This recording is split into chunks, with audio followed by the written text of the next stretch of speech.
Greetings and salutations.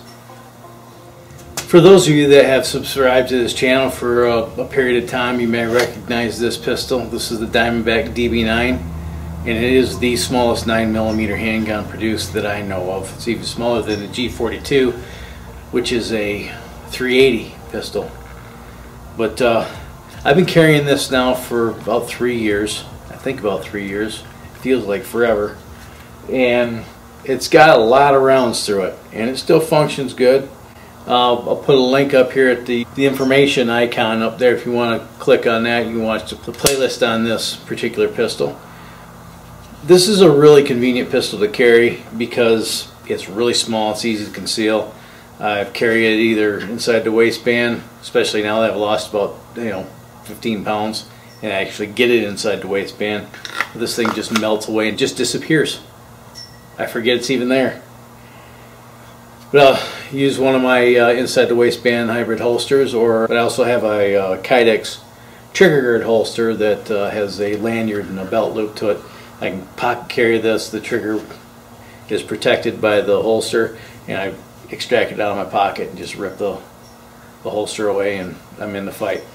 But having said all that, there's a couple of things I don't like about this pistol, and they're kind of connected. So let me clear this real quick.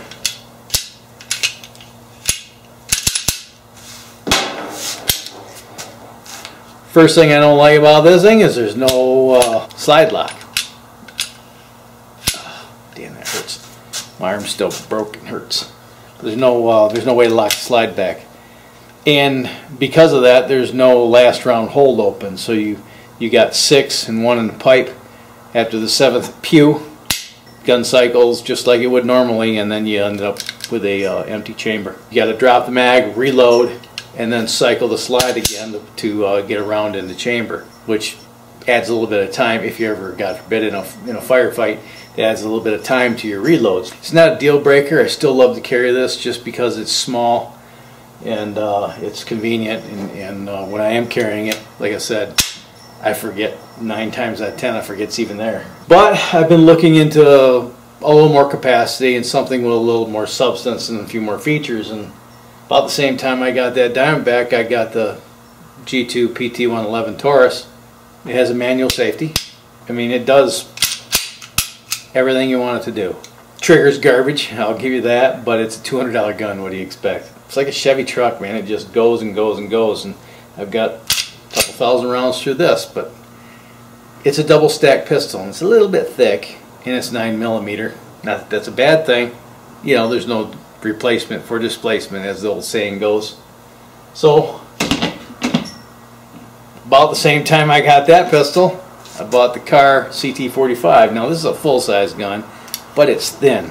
It's like 1 inch thick, maybe a touch thicker at the slide stop. It's minimalist in its features. It has no manual safety. It's got a long revolver-like trigger, which is one of the things I don't like about this pistol, because it's such a long arcing trigger. But I don't really like this gun either, because I've been having some problems with it. I got about probably 2,500 rounds for this, and I am on the 3rd extractor. They just keep popping out. Hopefully I've got this thing fixed now and it's going to function. The last 2 times I ran this gun, I've barely gotten 2 magazines through it before it pitches the extractor. And when the extractor goes, I usually lose the spring and the little pin, and there's like $30 worth of parts every time this thing malfunctions and breaks. So because it's not dependable, I'm not going to put this on my hip. But because it's so thin, I can carry a full-size gun inside the waistband, and you can hardly tell I'm carrying this, even with just t-shirt and shorts. But again, reliability is an issue with this particular pistol. Your results may vary. I'm sure they do. Last year, I bought this pistol. This is the Smith & Wesson Shield 45. This one's starting to grow on me. But I don't like the trigger. The trigger's garbage. This is a $350 pistol, by the way. But I can upgrade the trigger for about $100. I got a holster made for it, inside the waistband hybrid holster, very similar to the other ones that I made. Leather back, 80,000 Kydex front. I tried it out. I carried it for a little bit. and I like the way it felt, except for these grips, these factory Smith & Wesson grips. It's like skateboard tape.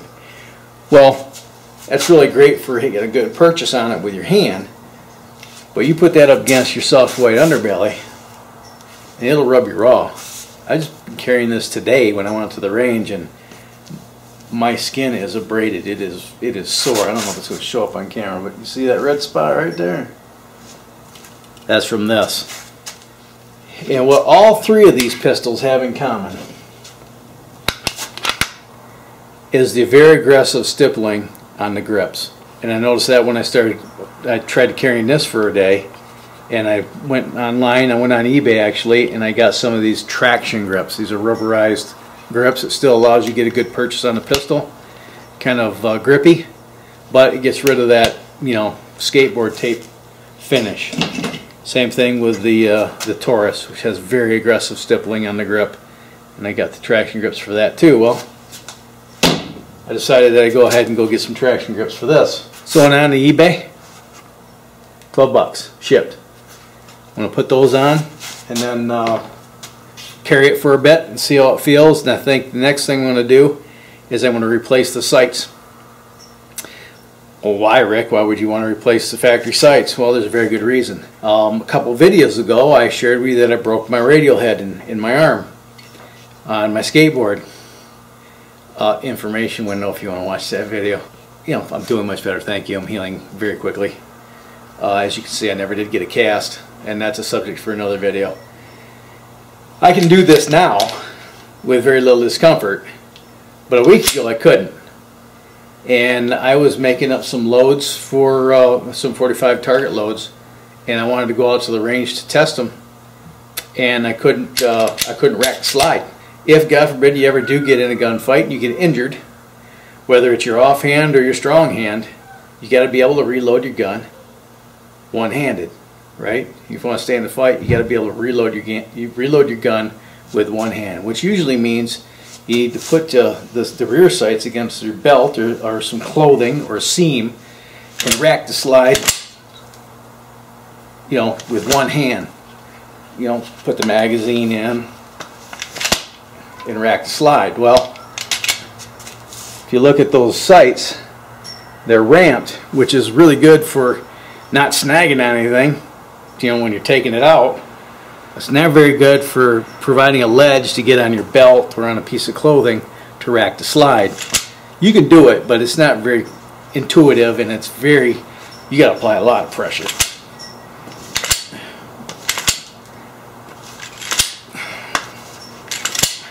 It's hard. I haven't decided on the sights yet, but something with a ledge here, especially on the rear sight, so I can do that. And it's probably a good idea if you're carrying a pistol and to throw some one-handed training into your regimen. But today I'm just going to put the traction grips on, and in the future I'm going to do sight, replace the front and rear sights, and then I'll probably put an apex trigger and some aftermarket mag extensions. Probably the best thing to do is just go ahead and drop the mag, and just to save on weight, separate the slide from the frame, set that aside, so now you're just working with a frame. And then take some rubbing alcohol on a cloth, some lint-free cloth or a paper towel, and just lightly wipe this down, get all your hand oils and stuff off, any gun oil that might be on the gun, and then we'll put the traction grips on. Come on.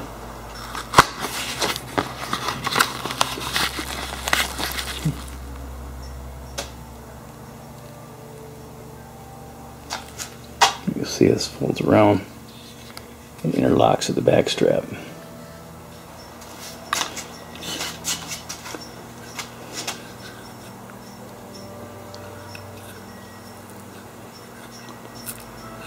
Once you get them where you want them, you can pull these back up and reposition them a couple of times. Don't get carried away, but you get them where you want them. And then once you're happy with where you want them, and you have everything where it needs to be, then go ahead and get your wife's hair dryer or a heat gun and start heating this up and then working it in.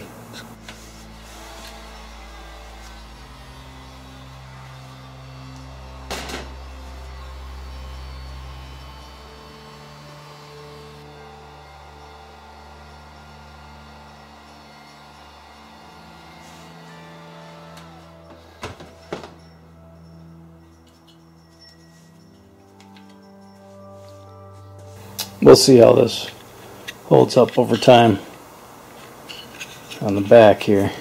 Well, that's a simple enough upgrade for 12 bucks, and it doesn't alter the gun at all. If you don't like it, you can pull it back off and throw it away. Let's put it back together, see how it feels on my soft white underbelly. Ooh, that's much nicer. There. Look at that pasty skin.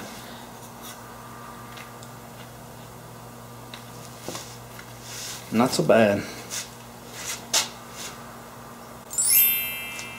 So this particular model for the Smith & Wesson 45 Shield comes with a little rubber thing to put on your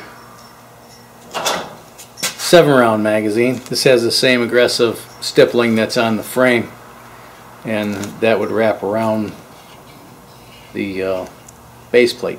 I might go ahead and put it on just for shits and giggles. And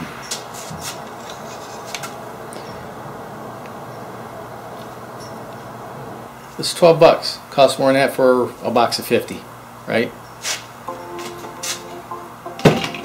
Anyway, that's all I got today. For those of you that are jonesing for a bus update, tomorrow I'll make a bus update video and show you what I'm doing on the bus and what I'm not doing and why I'm not doing it. And that'll be tomorrow. So in the meantime, you have fun, stay safe, shoot straight, keep your powder dry, and have a splendid day.